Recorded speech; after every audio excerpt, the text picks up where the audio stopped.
This is Math 30-1, and we have not quite finished Chapter 2, Lesson 3 yet. So we have a couple questions to go to finish off this section of Chapter 2. In this section, we've been looking at the graphs of rational functions, and we've looked at horizontal and vertical asymptotes, points of discontinuity as well. So we said that a rational function can have non-permissible values. And those non-permissible values can occur where the graph would have a vertical asymptote or where it would have a point of discontinuity, which would be a hole.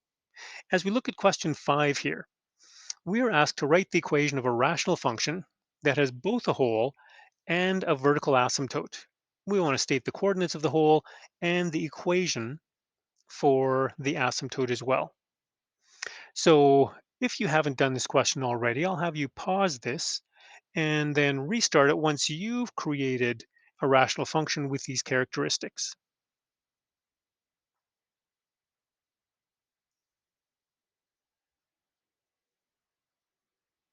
Well, hopefully you have a sample equation. Let me show you what I would do for a question like this. I want my rational function to have a hole to begin with. So when I come to writing it, I want to make sure that I have a common denominator between, or I should say a common factor between the numerator and the denominator. So I'm going to choose, let's say, x plus 2 to be a common factor. So that tells me I'll have a hole where my x value is equal to negative 2. Next, I want to have a vertical asymptote as well. So I want to make sure that I'm going to have a factor in the denominator that I won't have in the numerator. So I like a difference of squares. So let's say this is going to be x minus 2. So that tells me this will happen where my x value is equal to positive 2. I could stop here, or I could add some features to make it a little bit more interesting.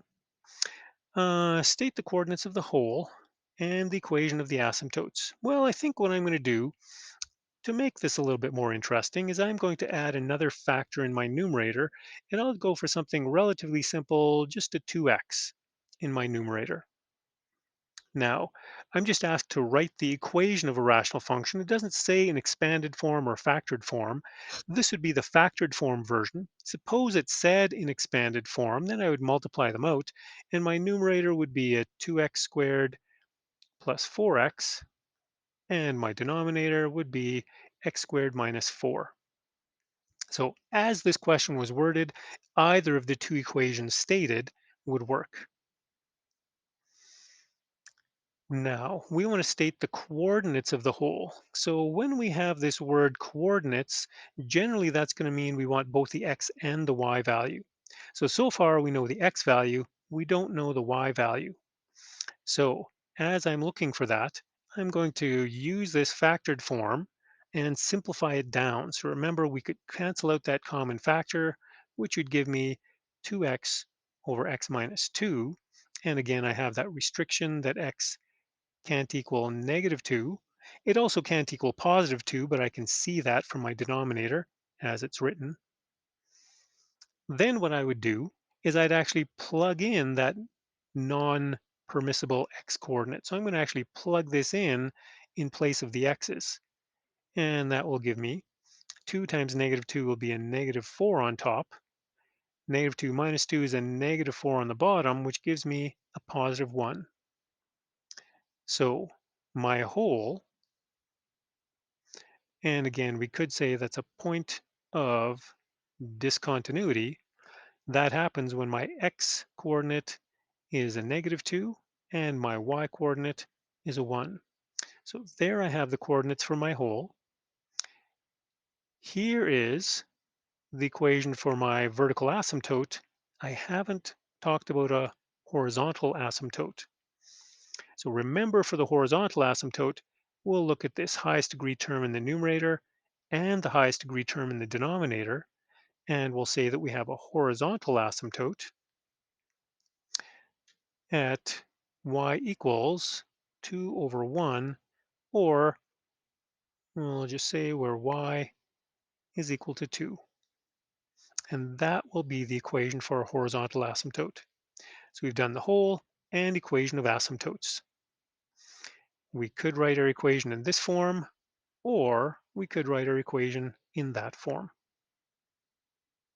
Okay, now we shift gears fairly significantly, still looking at rational functions, but now we want to solve by graphing to the nearest tenth.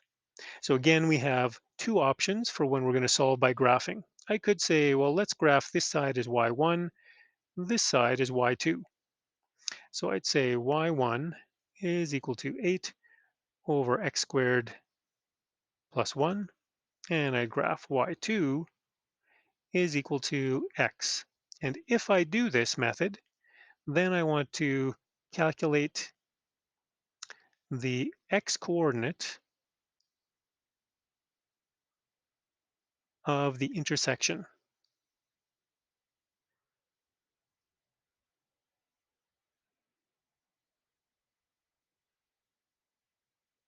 So that's what you see up here. In this graph, I have my one function and the other function. And as I look at the x coordinate of the intersection, I get 1.8 approximately to the nearest tenth. So if I come back over here, I can say that that's going to be x is approximately 1.8. So that would be my solution to the nearest tenth. The other way that we could solve this would be to say, well, let's collect everything to one side of the equation. So I can say, well, I have 8 over x squared plus 1. I'm going to subtract the x over here, so this is equal to 0. And then I'm going to take this and I'll graph this as my single function. So I would have y is equal to 8 over x squared plus 1 minus x. And in this case, what I want to do is I want to find the zeros of the function. And again, remember, zeros are x-intercepts.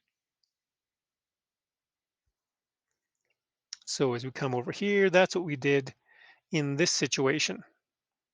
And again, as I look at my graph, I can see I'm getting this same x-coordinate, but now it's the zero of my function. Again, it's a 1.8. So either way I do it, I do end up with this same solution to my rational equation. And there we go. That finishes off lesson 2.3.